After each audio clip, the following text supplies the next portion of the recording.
I'm going to be talking about Helius engineering. Mainly some of the problems I've experienced at engineering over the past 2.5 years at Helius.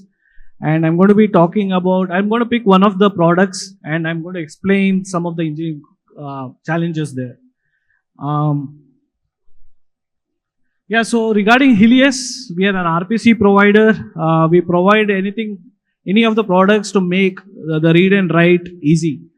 So we have RPCs, we have SDKs, we have excellent documentation, and you can also stake on our validator. Pretty cool stats which I was able to pick up over the last 30 days. This is to help you understand the kind of scale which we experience on day-to-day basis.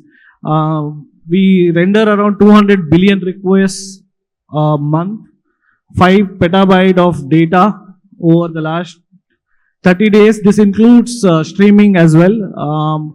Very high SLA, so we can never go down, right? So that's one of the requirement. And 0 milliseconds P90 auth latency, which is okay. It's not 0 for like P99. So given the scale, you can understand the kind of quality which Helius provides. Some of the interesting challenges, I'm going to be talking only on account indexer, but I wanted to explain some of the challenges I faced while I was here. Very early when compressed NFTs were a thing, you had drip and helium and using CNFTs, and we couldn't miss a transaction. If you miss the transactions, they can't mint NFTs. So how do you ensure the high quality? With token indexing, how do you ensure the tokens as well as fungible, non-fungibles are available and instantly available to be able to use? We have rate limiter as well, which was local, but when we had enterprise customers, we wanted to ensure there is good high accuracy across the world. So we built our own global distributed rate limiter. We built our own event bus infrastructure to be able to publish all our internal routing infrastructure. Then we wanted to bring down the latency to almost 0. So how do you do that? We kind of did a lot of profiling and found out a lot of bottlenecks, and we've been fixing the bottlenecks, and you can see why our latency is so good. And it's still not up to the mark, but we are getting there. We also have account indexer, which I'll be talking about.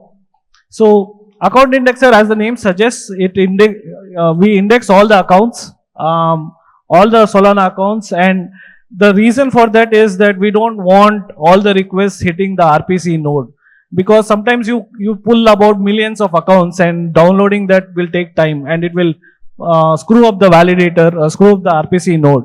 So we built our own indexer across the world, and it indexes the accounts at high speed and extremely low latency. So you get enhanced read APIs. Because of our own indexer, you get good customizations as well. It supports pagination. We use RocksDB at the backend. It's a fascinating database, which is also what is used in Agave. Also laser stream integration. We were using Yellowstone, but now we kind of switched to laser stream for lower capex costs. One of the challenges with running the indexer is that you want to bring up the indexer quickly. So in order to do that, we were spinning up the validator and we were running the indexer in the same data center. And the amount of memory the indexer required was about 1 terabyte. So 1 terabyte of RAM was required to be able to handle the startup accounts. And this is something not like, we wanted to reduce the requirement for running the indexer. So we built a global snapshot distribution pipeline.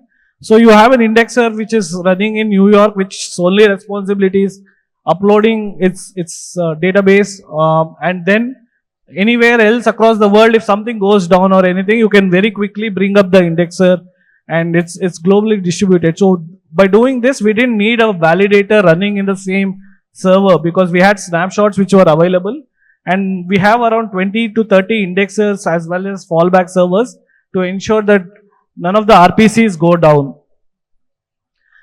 And lattice hash is something for data correctness. It's a pretty interesting piece of work. So it's done by Agave. So you take the state of the entire account index and you can figure out whether the data is correct based on a particular slot. If the hash is correct at that slot, you know that the data is valid, because one of the core requirements of RPCs is that the data shouldn't be invalid or stale, right? So how do you ensure that?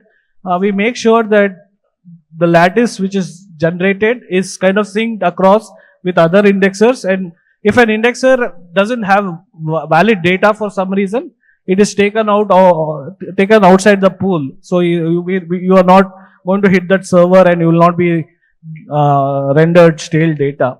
So by doing this, it provides good correctness. So one of the primary requirement of an indexer is correctness.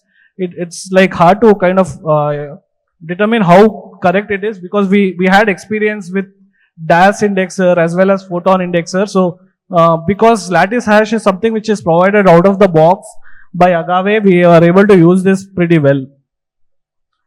So some of the key achievements of the indexer, which over the last few months, which I worked on, is that it's able to handle 30,000 to 300,000 writes per second without impacting reads. In fact, the read is like, that's one of the core requirement, that the read should be fast, but given the scale of how much of accounts it handles, it's a very good, huge win for us.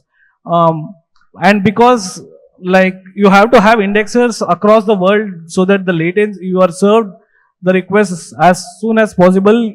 We are able to do that because we have a pool of server indexers running around the world.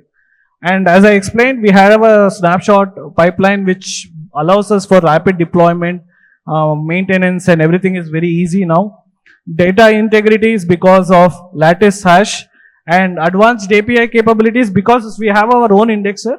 We can change the RPC schema to fit our, to improve the user's use case or user experience. For example, if you have millions of accounts to download, you can't possibly do that. So you can use pagination to get around 10,000 down or 10,000 accounts at a time. And then if you are curious about only the accounts which are changed in some X slot, you can use the option as well. So all of this is possible because we don't change the Solana RPC, but we are able to do that with the indexer and proxy the RPC and hit the account indexer. And one of the most important thing as to why Helius has been successful is the engineering culture. We are just a team of 10 engineers, if you exclude the founders. And we had a lot of technical debt. We were extremely dependent on Cloudflare and other third-party tools.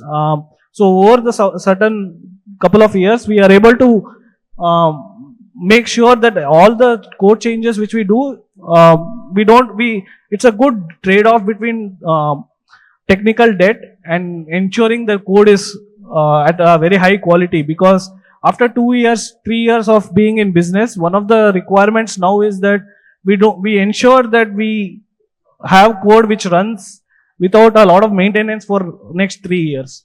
So we are not just writing fast, but we are ensuring that the quality is very high because we have built a very good foundation of engineering culture. We are able to do that. And quality, every time we were doing deployment, something used to break earlier. So there has been a lot of improvements and understanding and learnings which we have documented to ensure safe deployment. We are making sure that any of our upgrades, which happens almost every day, that none of the RPCs, none of the APIs break. And we scrutinize decisions. This is same for the founders as well. So we don't, like at engineering level, we always ensure we try to delete code more than we want to write code, right? So we always ask questions whether the product is required, whether there is a fit, whether we can do it without writing code, because code is a liability.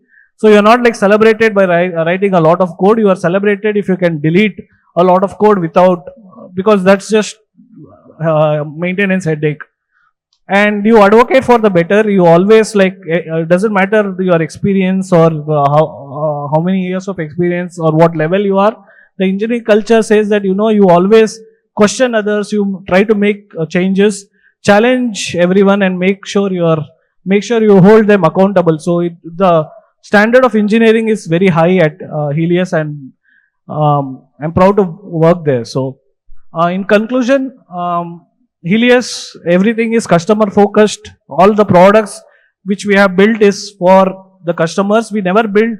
So one of the this is my fourth startup, and one of the thing is that I never had a case where I had to build a product where there's already a customer base and the issue is scale.